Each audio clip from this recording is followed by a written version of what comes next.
Sunday of the Ordinary Time 2024. Brothers and sisters, in the first reading in the book of Amos, we see this uncompromising faith of Amos and unwavering commitment of Amos in proclaiming God's word.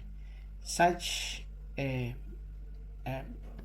action from Amos shows his credibility, and he gains respect from the people.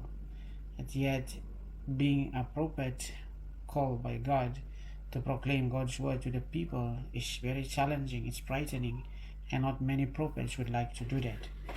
In the second reading, the letter of St. Paul to the Ephesians, he talks about the two important words, predestination and adoption.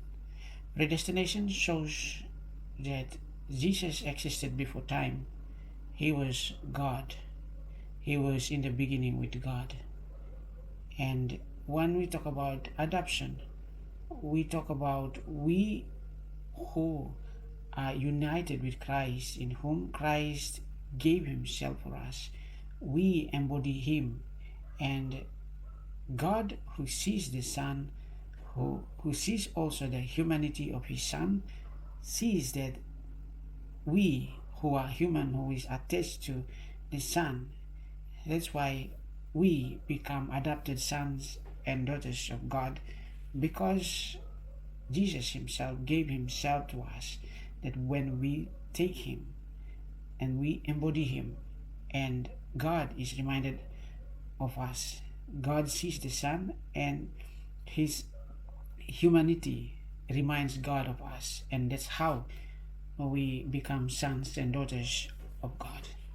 And in the gospel, Jesus sends the disciples or apostles to go and proclaim his words, and he gave them a condition that they must not bring an extra tunic, an extra staff, or extra sandal.